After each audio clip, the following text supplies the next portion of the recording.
이 새벽에 함께 은혜 받을 하나님의 귀한 말씀 구약 잠언 16장 1절에서 3절 봉독합니다. 마음의 경영은 사람에게 있어도 말의 응답은 여호와께로부터 나오느니라. 사람의 행위가 자기 보기는 모두 깨끗하여도 여호와는 심령을 감찰하시느니라.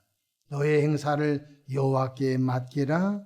그리하면 내가 경영하는 것이 이루어지리라. 아멘. 할렐루야. 오늘도 참으로 좋은 날입니다. 우리 모두 성령 충만한 은혜로운 하루 되시기를 바랍니다. 저를 따라하겠습니다. 오늘 또 나와 우리 가정 우리 교회 기적이 일어납니다. 오늘 또 나와 우리 가정 우리 교회 기적이 일어납니다. 아멘. 저는 본문 말씀을 통하여 다시 점검을 이라는 제목으로 함께 은혜를 받고자 합니다. 우리 속담에 작심삼일이란 말이 있습니다. 그 뜻은 결심한 것이 3일도 못 간다는 뜻일 것입니다. 우리는 송구영신 예배 또 신년 감사 예배를 통해 2024년 새해를 위해 몇 가지 꿈과 계획 또 바람을 담아서 출발했을 것입니다. 이제 2월달이 되었습니다. 한번 다시 점검해 봤으면 좋겠습니다. 정말로 작심삼일했는지 아니면 2024년 계획한 것을 1월달 잘 이끌어가고 또 2월도 점검해 가고 있는지, 그렇다면 이 새벽에 다시 연초에 꾸었던 꿈과 계획을 다시 점검하면서 우리가 확인하면 더 성숙한 성장하는 신앙생활을 할 줄로 믿습니다. 첫 번째로 우리가 가야 할 표대를 다시 점검해 봐야 되겠습니다. 사도 바울의 그 신앙적 승리의 비밀은 사도 바울은 늘 점검했다는 것입니다. 그가 선교지에 나가 1차 전도여행, 2차 전도여행, 3차 전도여행 많은 복음 사역하면서 거기에 안주하지 않았다는 것입니다. 사도 바울의 놀라운 승리의 비밀은 늘 점검하고 앞에 있는 표대를 향하여 갔다는 것입니다. 성경 빌립보서 3장 14절에 표대를 향하여 그래도 예수 안에서 하나님이 위에서 부르신 부름의 상을 위하여 달려가노라. 사도 바울의 위대한 신앙의 승리의 비밀은 안주하지 않았다는 것입니다.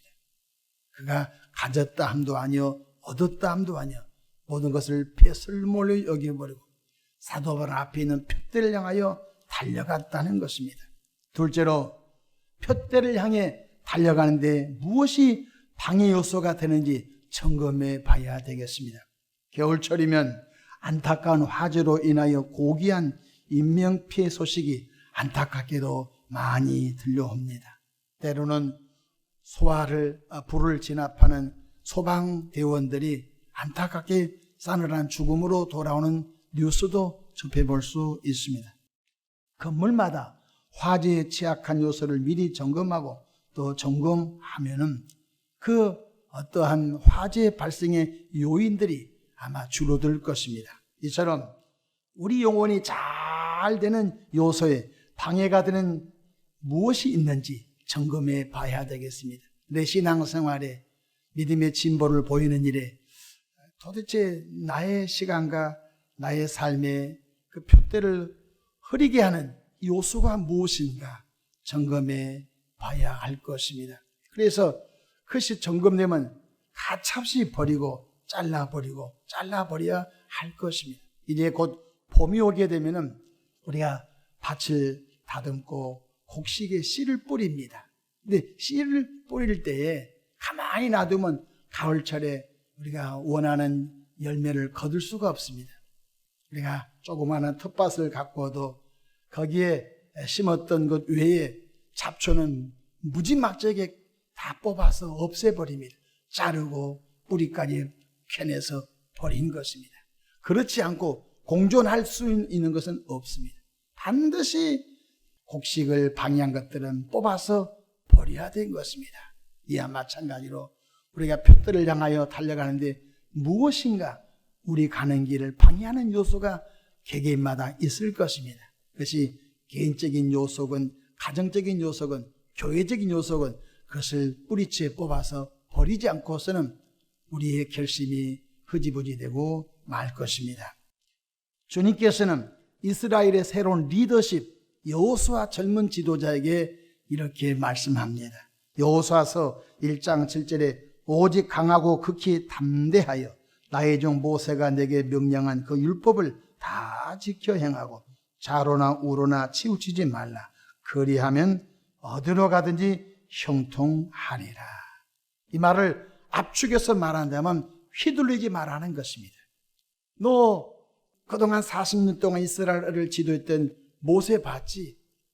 이제 모세와 함께한 것 같이 여호수아 너와 함께 할 텐데 휘둘리지 마라. 이전에는 너희 친구였지만 갈렙이 친구였잖아요. 갈렙의 말에도 휘둘리지 말고 오직 여호와의 말씀을 잘 듣고 따라가라. 좌로나 우로나 치우치지 말라. 휘둘리지 마라. 그리고 너의 리더십에 방해된 것은 다 제거하라. 앞만 보고 가라. 그 뜻 아니겠습니까?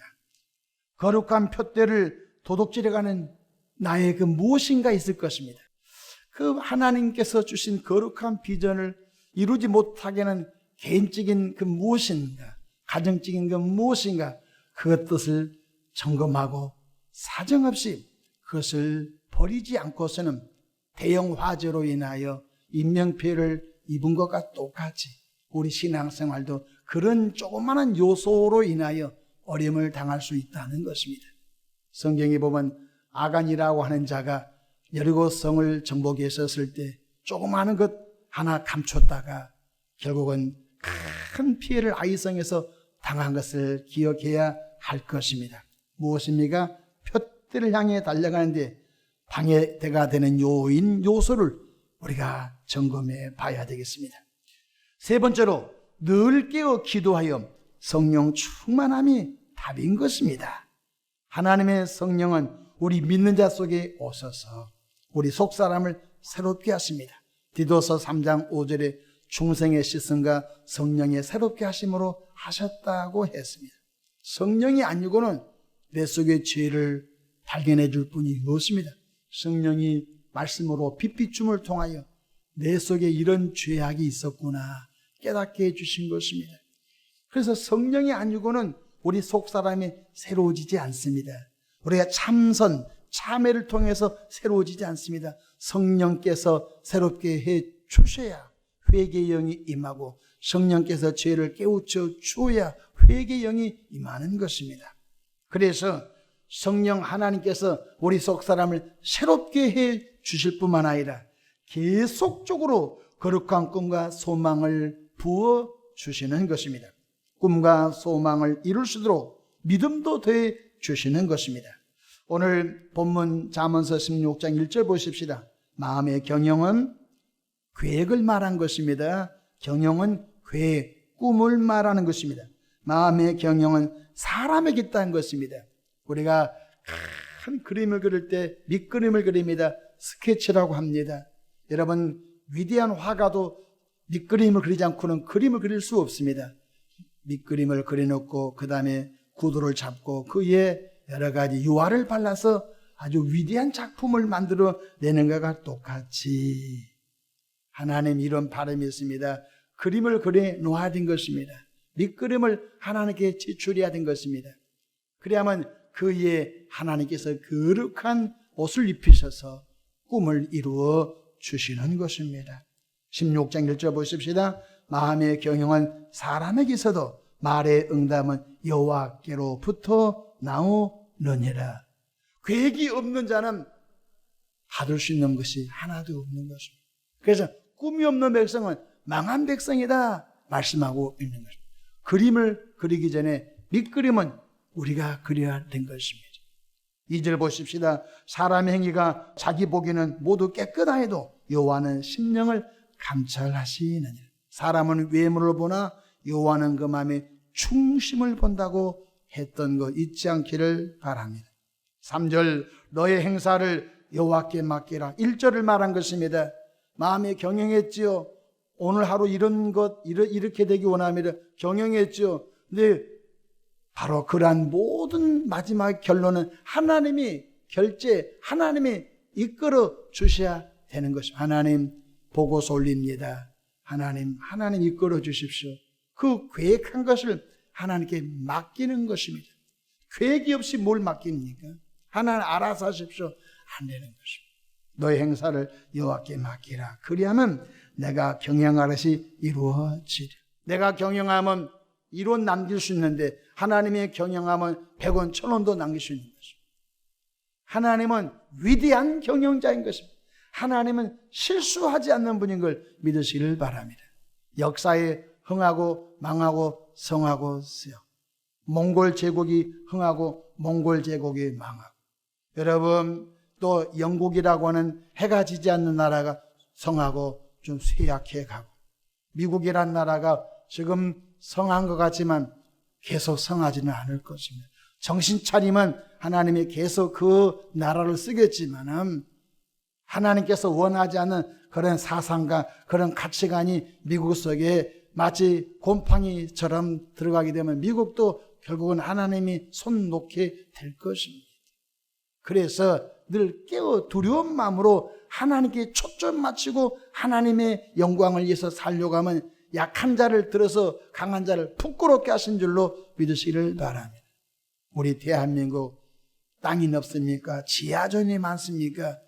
또 입지적으로 반도 국가에서 얼마나 중간에 어려움을 당한지 알 수가 없습니다. 그럼에도 불구하고 하나님께서 높여주시니까 이렇게 복받은 나라 된 줄로 믿으시기를 바랍니다. 항상 북한이랑 리스크가 있지 않습니까? 그럼에도 불구하고 하나님이 지켜주시니까 바이어가 떠나지 않고 하나님께서 은혜 주셔서 이렇게 10대 강국 속에 들어가서 멋지게 국제 무대 속에서 일하고 있는 것 기억해야 되겠습니다. 너의 행사를 여호와께 맡기라. 그리하면 내가 경영하는 것이 이루어지리라. 교회도 마찬가지고 가정도 마찬가지고 개인도 마찬가지고 이 계획을 기도를 통하여 하나님께 맡기는 것이 너희 염려를 여호와께 맡기라. 마지막으로 최종 목표는 하나님께 영광을 도할 줄로 믿습니다. 하나님께서는 우리를 통하여 영광 받으시고자 우리 구원하셨습니다. 우리 잘되게 하려고 구원하신 것이 아니에요. 우리가 잘됨을 통하여 하나님이 이렇게 해주셨습니다.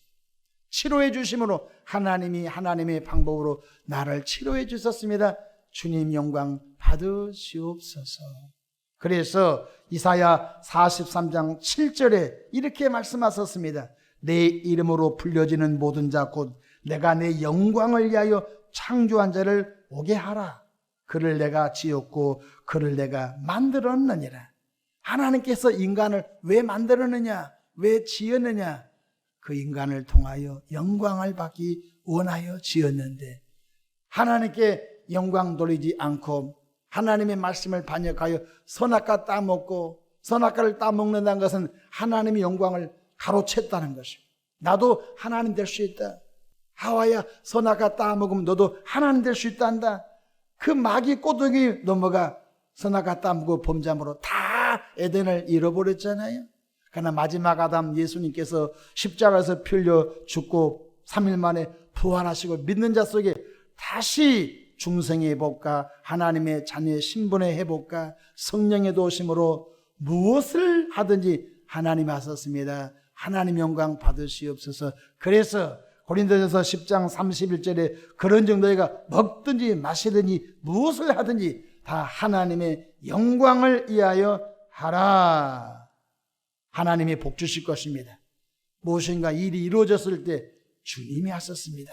주님이 나에게 지혜 주셔서, 주님이 나에게 은혜 주셔서 일을 하게 하셨으니 하게 하신 분은 주님이십니다.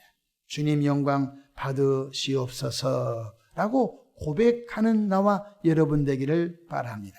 2024년도 연초에 계획했던 것 혹시 작심삼일 흐지부지 됐습니까? 아직 늦지 않았습니다. 이제 2월 여러분 다시 한번 점검합시다. 그리고 믿음으로 계속 그 꿈과 비전을 놓고 기도하고 하나님께 맡기면서 또 일이 성취되었을 때 주님께 또 영광을 돌리는 은혜로운 삶이 되기를 축복합니다. 기도하겠습니다. 좋으신 하나님 우리 아버지 다시 점검하기 원합니다. 포기하지 않기 원합니다. 자기를 학대하지 않기 원합니다. 어차피 나는 못할 사람이야. 낮은 자존감에서 나는 주 안에 할 수 있다. 높은 자존감으로 우리를 구원하여 주옵소서. 이 하루도 복되게 하옵소서. 표대를 다시 정하게 하옵소서. 성령 충만함으로 하나님께 내려놓고 하나님 이끌림을 받게 하옵소서.